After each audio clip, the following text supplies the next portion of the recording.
à tous et merci de nous rejoindre pour cette nouvelle vidéo sur la chaîne Autotrends. Et aujourd'hui, on est ensemble pour découvrir le Lexus LBX.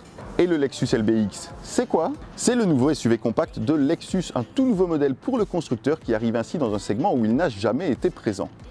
Car avec ses 4,20 m de long, ce LBX viendra se frotter au Mini Countryman, à l'Audi Q2 ou encore à la DS3, avec toutefois une particularité sous le capot qui le rend unique sur le segment. Venant de Lexus, vous aurez bien sûr compris qu'il s'agit de sa motorisation hybride auto-rechargeable. Ce LBX est conçu en priorité pour l'Europe où Lexus compte en faire son core modèle, c'est-à-dire son modèle le plus important. D'ailleurs, la marque compte en vente 25 000 dès l'année prochaine, sa première année de commercialisation complète. Et donc, c'est vraiment un modèle très important pour le constructeur. Avec quels arguments? C'est ce qu'on va voir tout de suite dans cette vidéo. Le LBX inaugure un nouveau langage stylistique chez Lexus. Il y a eu une volonté des designers de casser la grande calandre trapézoïdale qu'on connaissait depuis un certain temps déjà chez le constructeur pour quelque chose de plus simple, de trapézoïdal dans la partie inférieure qui se fond véritablement dans le bouclier. Ça, c'est quelque chose qu'on a déjà pu voir sur le dernier RX notamment. À cela s'ajoute un bandeau ici entre les feux avant que Lexus nomme en anglais de Functional Crevasse. Je ne suis pas sûr qu'ils vont le traduire en français par contre.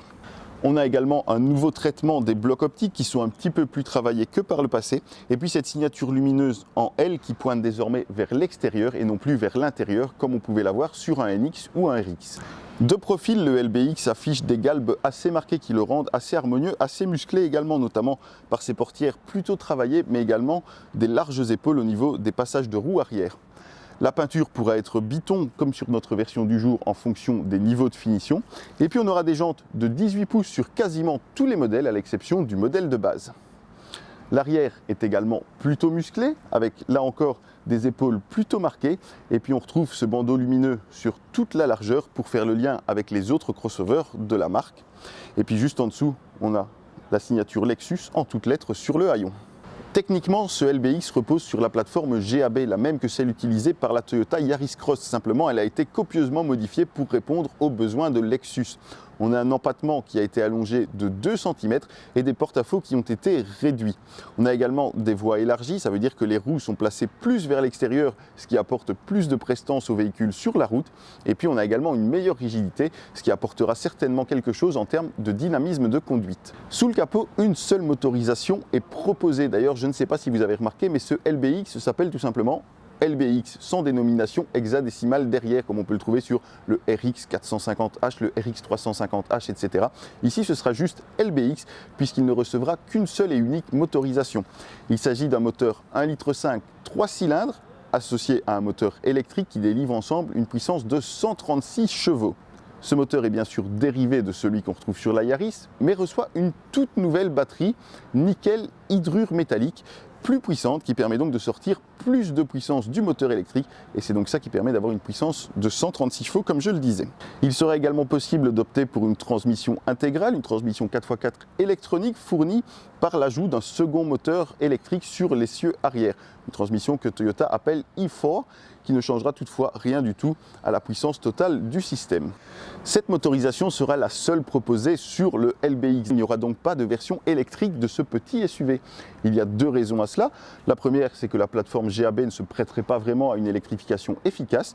Et la seconde, c'est que Lexus a mené son enquête et sur le segment, 60% des acheteurs veulent une voiture hybride pour leur prochain achat. Le LBX est également doté d'un nouveau système de répartition de la force de freinage entre l'essieu avant et l'essieu arrière. Ça aura plusieurs avantages. Tout d'abord, un avantage sécuritaire puisque le véhicule sera moins sujet au roulis lors du freinage et donc ça permettra de garder un véhicule plus stable. Et deuxièmement, ce sera également plus confortable pour les passagers. À bord, l'habitacle du LBX est plutôt épuré. On a quelque chose d'assez simple dans le design et une console centrale qui se résume à un grand écran de 9,8 pouces de diagonale avec un format pratiquement carré, ce qui est plutôt rare sur les véhicules.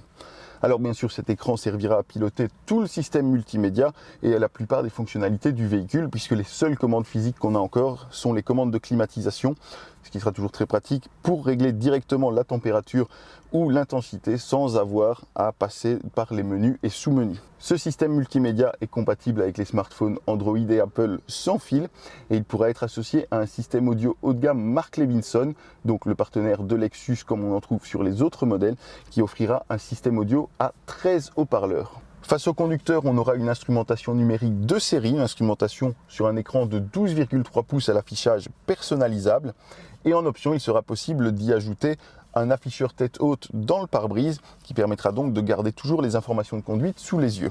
On aura également droit à toute la panoplie des systèmes d'assistance à la conduite, donc notamment l'aide au maintien de voie actif, l'aide au freinage d'urgence, la reconnaissance des panneaux routiers, mais également la détection d'obstacles lors des manœuvres avec fonction de freinage d'urgence là encore.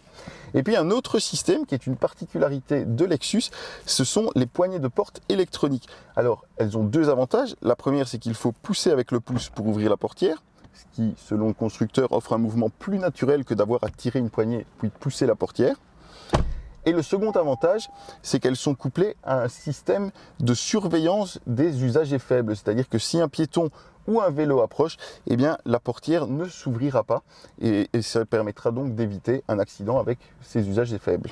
Lexus annonce avoir travaillé particulièrement l'insonorisation du véhicule et on aura bien sûr plusieurs modes de conduite qui permettra donc de choisir d'adapter un petit peu le comportement du véhicule. En plus de la version de base, Lexus proposera 4 univers, donc on ne peut pas vraiment parler de hiérarchisation définition, mais bien de 4 univers distincts. On aura Emotion, Cool, Elegant et Relax. Sur les versions Emotion et Cool, on aura notamment la peinture Biton et un intérieur soit en cuir et microfibre comme on a sur notre version du jour. Et sur les versions Elegant et Relax, on aura du cuir ou du cuir semi-aniline. A noter également que sur les versions Elegant et Emotion, mais également sur la version de base, il sera possible d'avoir un intérieur en cuir vegan. Sur certains marchés, Lexus proposera également des personnalisations bespoke build. Ça permettra, comme chez les constructeurs de luxe, de vraiment personnaliser son intérieur à sa guise, en choisissant non seulement le type de cuir, mais également la couleur de cuir que l'on souhaite, et même les endroits où on souhaite le voir appliqué. Il sera également possible de personnaliser les surpiqûres, l'intérieur des sièges, et même les ceintures de sécurité. À l'arrière, on a suffisamment de place pour envisager voyager à 4 adultes. L'assise des sièges est bien dessinée, elle est suffisamment haute, donc on n'a pas l'impression d'être avec les genoux dans le menton, comme on dit. Et puis regardez, pour un véhicule de 4,20 m de long, j'ai suffisamment de place au niveau des genoux. Vraiment, ça se montrera suffisamment confortable. À l'arrière, on a un coffre de 332 litres, donc un coffre d'une contenance assez généreuse, puisqu'il est presque aussi grand que celui du Lexus UX qui mesure pourtant presque 30 cm de plus. A noter que sur la version à 4 roues motrices, le plancher sera rehaussé d'une dizaine de centimètres pour permettre de caser le second moteur électrique sous le coffre et on perdra alors près de 90 litres tout de même. La commercialisation de ce LBX commencera dès cet été par une version de lancement Original Edition qui sera bien sûr une version full option. Pour les versions dont je vous ai parlé avant, ce sera un petit peu plus tard dans l'année, dès le mois d'octobre, et les premières livraisons sont attendues pour le début de l'année 2024. Les prix ne sont bien sûr pas encore connus.